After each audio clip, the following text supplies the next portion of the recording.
안녕하세요. 생각의 차이 학원에서 한용고 영어를 담당하고 있는 영어 강사 윤대영입니다. 반갑습니다. 자, 2023년 한용고에 배정받으신 걸 축하드립니다. 네. 뭐 학생 여러분들도 학부모님들도 또 한용고 떨어지면 어떡하나 하셨을 텐데 또 그 기대하신 만큼 또 배정받아서 너무나 좋은 일이 아닌가 싶습니다. 자, 저는 오늘 이제 배정을 받았죠. 자, 이제 가장 중요한 건 우리가 한용고 내신을 좀 어떻게 좀 대비를 해야 되나. 물론 내신 대비 들어가기 전에 조금 시간이 있지만 한용고 같은 경우 영어가 유독 많이 범위가 많고 시험이 어렵다 보니까 우리 학생분들도 학부모님들도 모든 과목 중에 가장 영어를 많이 걱정하는 과목이 아닌가 싶습니다. 자, 그래서 오늘 이 영상을 준비해 보았습니다. 자, 2023년 버전 한용고 1학년 영어 과연 어떻게 준비해야 될까? 부제는 이렇게 적어놨습니다. 한용고 영어는 단단함 그리고 유연합니다. 이 두 가지가 무엇을 의미하는지 구체적으로 함께 내용 보시면서 진행해 보겠습니다. 자, 실제로 한용고 내신 대비를 했던 저의 수강생 그리고 아마 한용고 영어를 준비해 봤던 모든 학생들의 공통된 반응입니다. 한번 읽어볼까요? 영어 문제가 무슨 뷔페인지를 알았어요. 뭐 이렇게 다양한 문제가 있는지 몰랐대요. 특이한 유형도 많거든요. 그리고 이렇게까지 출제할 줄 몰랐어요. 너무나 어려웠다는 거죠. 예. 그리고 처음 모르는 어휘가 너무 많았어요. 선지 이야기하는 겁니다. 그래서 뭐 이런 아이들은 아니 그럼 뭐 시험 범위는 왜 정해주냐 막 이러기도 하거든요. 예. 그리고 시험 범위 없던 질문이랑 단락은 반칙 아닌가요? 이럴 거면 범위를 왜 정해줘요? 약간 이런 말투입니다. 예, 아이들이 얼마나 당혹스러웠겠습니까? 시험 범위에 있지도 않은 지문과 단락이 나오는데. 그리고 서술형 빈칸 채우기, 이거 진짜 어떻게 풉니까? 서술형 빈칸 채우기 문제 한용고 시그니처 킬러 문항 유형입니다. 자, 그 다음 부교재 어휘제. 아마 이 영상을 한용고에서 영어를 그래도 내신 대비했던 졸업생들이 혹시 본다면 아마 격하게 공감할 겁니다, 이거. 단어가 들어가 있잖아요, 부교재에. 그거 동반이어 내고요. 그리고 범위도 엄청 많습니다. 이거 언제 다 외우냐, 이거죠. 주제 제목 선지가 너무 헷갈렸어요. 선지 너무 헷갈려요. 시간도 많이 까먹었어요. 지칭 추론, 특히 2022년부터 지칭 추론 문제가 조금 까다롭게 출제가 되고 있습니다. 일반적으로 모의고사 이런 데서는 지칭 추론 문제가 사라졌죠. 내신은 모든 문제 유형 출제의 가능성을 두기 때문에 특히나 지문의 내용과 글의 흐름을 완전하게 이해해야 되는 지칭 추론 문제, 특히 한용고에서 2022년부터 작년이죠 벌써, 유독 많이 나오고 있습니다. 문제가 많다기보다는 거의 매 시험마다 나온 것 같아요. 마지막입니다. 저는 어법 공부는 다음 생에 하겠습니다. 뭐 다음 생까지. 한용고 어법은 사실 뭐 틀린 것을 모두 고르고 올바르게 고치시오. 요것도 당연히 나와요. 다른 고등학교. 다만 시험 범위 지문이 너무 많고 그리고 한용고 서술형 문제 중에 문법상 틀린 것을 고르고 왜 틀렸는지 그리고 왜 올바르게 그렇게 바꿔야 하는지 근거를 쓰라고 하는 게 있거든요. 그런 문제 때문에 그리고 많은 이런 아이들의 어려움과 당혹스러움을 한번 적어봤습니다. 아마 우리 아이들도 뭐 꼭 이렇게 느꼈기 때문에 시험을 망했고 뭐 이렇게 느껴야지만 정상적인 거 그건 아니에요. 뭐 오해는 하지 마시고요. 이 정도로 한용고 영어를 공부하고 그리고 영어 시험 점수를 받았을 때 많은 감정들과 많은 생각의 산재에 있다는 겁니다. 네. 자, 그럼 제가 학생분들과 학부모 여러분들께 전화든 뭐 제 개인 블로그든 가장 많이 받는 질문이 이겁니다. 아니, 시험 범위가 정해져 있는데 한용고 영어가 왜 그렇게 어렵나요? 범위에 있는 것만 열심히 하면 되는 거 아닌가요? 자, 한용고 영어를 결정짓는 결정적 출제 방식 때문입니다. 바로 한용고 영어는 문제를 어떻게 출제하는지 패턴이 정해져 있는데 그 출제 방식이 바로 이겁니다. 자, 간접 연계학으로 하는 겁니다. 아까 그 학생이 얘기했던 중에 아니 시험 범위에도 있지 않았던 지문과 달라 이건 반칙 아닌가요? 그게 바로 간접 연계입니다. 간접 연계가 뭐냐면요, 시험 범위에 있는 지문과 소재와 주제가 완전히 똑같거나 혹은 유사한 시험 범위에 없는 지문을 가지고 오는 겁니다. 그리고 그 지문의 출처는 학교에서 공표를 해주지 않죠. 어떤 원문의 일부를 발췌해 오기도 하고요. 그리고 기존에 각종 국가에서 시행되는 각종 시험 지문의 일부를 발췌해 오기도 하고요. 제가 봤을 때 분석해 본 결과 어떤 경우는 한용고 영어쌤께서 영작을 직접 해서 추가하신 경우도 있는 것 같습니다. 즉, 한용고 영어가 왜 어렵냐? 그 해답은 바로 대표적인 문제 출제 방식인 간접연계에 있다고 보시면 됩니다. 사고를 굉장히 많이 해야 합니다. 시험 대비할 때. 두 번째입니다. 자작 문제예요. 한용고 영어 시험 문제는 아까 그 학생이 토로했던 불평 불만 중에 하나가 무슨 영어 시험이 부패인 줄 알았어요? 기억나세요? 영어 시험 문제 유형이 정말 다양하게 나옵니다. 특히 서술형은 타의 추종을 불허합니다. 요약문 완성도 있고요. 어떤 경우는 표를 주기도 하고요. 어떤 거는 이렇게 정리본이 있는데 거기다가 빈칸을 뚫어서 내용을 완성하라고도 하고요. 그리고 이 밑줄 친 바가 의미하는 바 나오기도 하고요. 요 바로 한용고 영어쌤들의 땀과 노력이 들어가 있는 간접연계 출제 방식 그리고 자작 문제 이 두 개 때문에 시험장에서 아이들이 굉장히 많은 시간을 쏟아야 되고 또 그만큼 많이 고민을 빨리 해야 되기 때문에 한용고 영어가 어렵다고 평가를 받고 저 또한 어려운 영어라고 평가를 하고 있습니다. 네. 자, 그럼 이번엔 제가 가장 많이 받는 두 번째 질문 보여드릴게요. 한용고 영어는 어려운 거는 둘째 칩시다. 아니, 내신 대비하는데 왜 그렇게 힘들다고 하는 건가요? 자, 예상이 되셨을 것 같은데 시험 범위량이 정말 어마무시합니다. 강동구 전체에서 가장 많습니다. 심지어 시험 범위에 부교재도 들어가고요. 그리고 부교재 어휘집도 들어가고요. 그리고 전국 모의고사도 들어가고요. 물론 조금 변수가 있긴 합니다만 그리고 교과서도 들어가고요.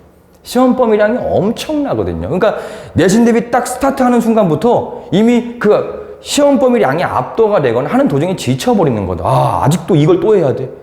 기껏 부교재 독해 다 분석했더니 어휘집은 언제 외우나 이렇게 되는 거거든요. 자, 평균 60개의 지문입니다. 평균이에요. 평균 60개의 지문인데 자, 조금 아쉬운 점이 하나 있습니다. 학교에서 60개 지문 중 딱 30개만 수업을 해주십니다. 요거는 지금 한용고 예비고이들 그리고 한용고를 졸업한 친구들은 격하게 공감할 거예요. 근데 시험 범위가 너무 많다 보니까 이거를 다 수업을 해주는데도 아마 시간적, 물리적 제약이 좀 있지 않으실까 저는 조심스레 한번 생각을 해보는데 아이들 입장에서는 아쉽죠, 아무래도. 그 다음은 바로 부교재 어휘. 그러니까 부교재가 두 권이에요, 한용고는. 주로 EBS 부교재를 많이 좋아합니다. 작년 같은 경우 올림포스 기출문제집을 사용했습니다. 2학년은 올림포스 독해를 사용했고요. 어쨌거나 1학년이든 2학년이든 EBS 부교재를 좋아하는데 어휘집이 또 하나 있습니다. 근데 이것도 범위가 많아요. 그러니까 이미 독해 지문 개수에서 한 번, 외워야 될 부교재 어휘 개수에서 한 번, 여기서 끝나지가 않아요.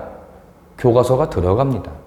교과서가. 그리고 전국 모의고사가 부교재 시험 범위가 조금 적은 경우는 여지없이 그 모의고사가 추가가 됩니다.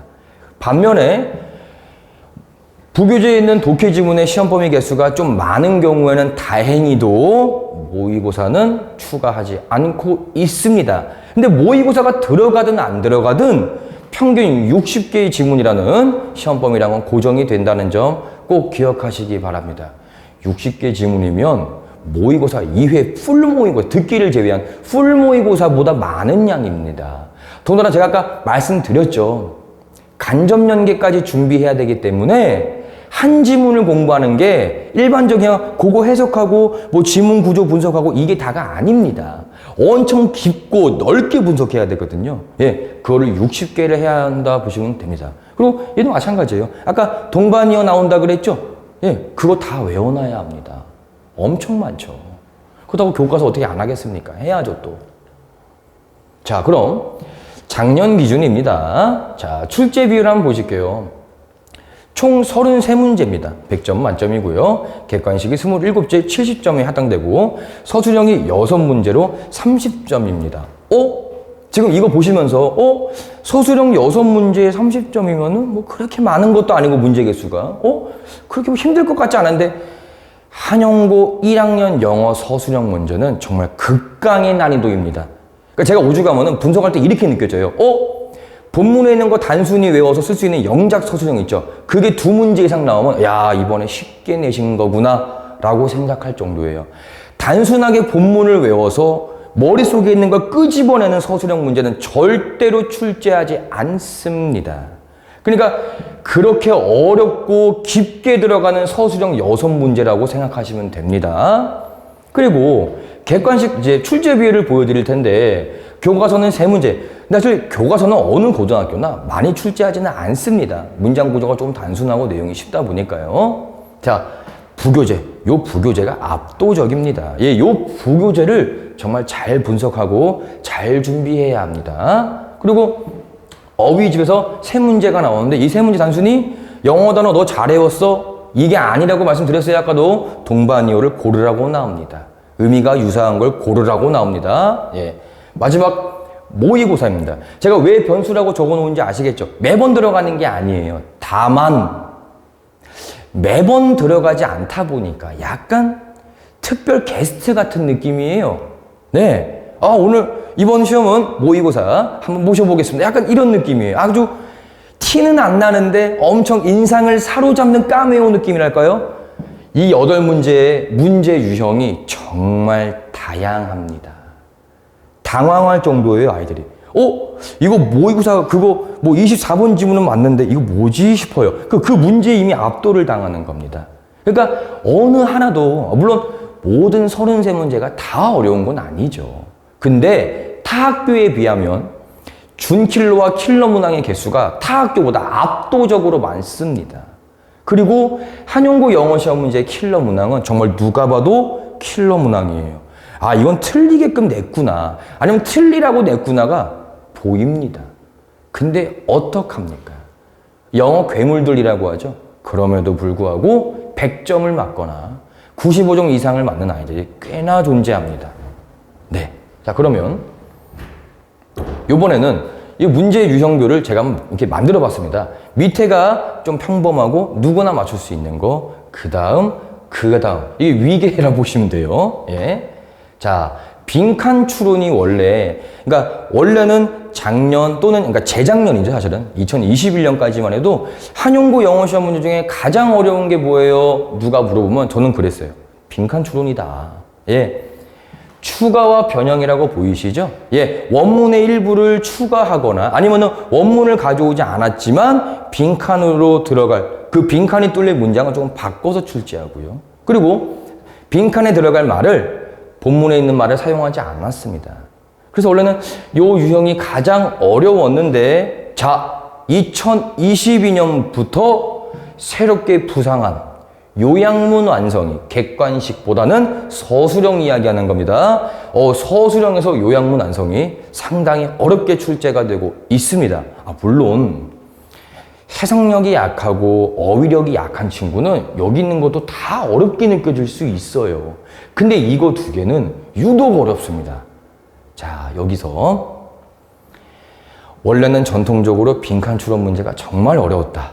자, 근데 요약문 완성 서술형 문제가 급부상하고 있다. 그래서 작년 기준 요 3문제가 최상위권 또는 한영고 영어가 정말 어렵다고 평가받게 한 대표적인 유형입니다.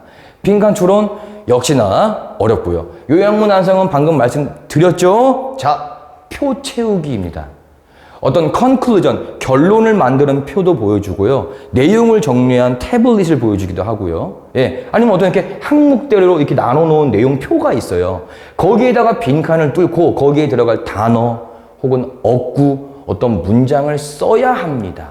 심지어 어떤 시험 문제 같은 경우는 시험 범위에 있던 지문을 주고요. 또 다른 외부 지문 1개를 준 다음에 여기다가 빈칸을 뚫고 요 외부 지문에서 찾아 쓰라고 나왔습니다. 또는 반대로 외부 지문에 빈칸을 뚫은 다음에 시험 범위에 있는 본문에서 들어갈 말을 찾아 쓰라고까지 나옵니다. 어떤 경우는 이런 말조차 없었어요.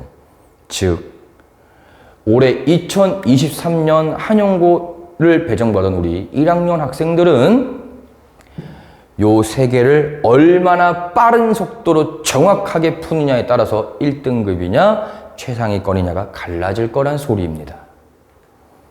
자, 그래서 지금 보셨다시피 제가 아까 맨 처음에 부제의 단단함과 유연함 기억나시죠? 단단한 어휘력, 정말 어휘력이 막강해야 합니다. 정말로. 본문에 없는 단어 당연히 출제된다고 생각하셔야 돼요. 유의어, 동의어, 반의어, 맥락상 동의어, 맥락상 반의어 다 판단하고 다 분석해놔야 합니다. 내신 대비할 때요. 그리고 유연한 독해력은 뭐냐면요. 꼭 시험 범위에 있는 그 지문을 분석할 때 그 지문에만 갇혀 있으면 안 됩니다. 뭐가요? 이 사고가요. 왜? 시험장 가면 처음 보는 지문 나온다 그랬잖아요. 그래서 유연함이 필요하다고까지 말씀을 드리고 있습니다. 자, 한 가지만 더 말씀드릴게요.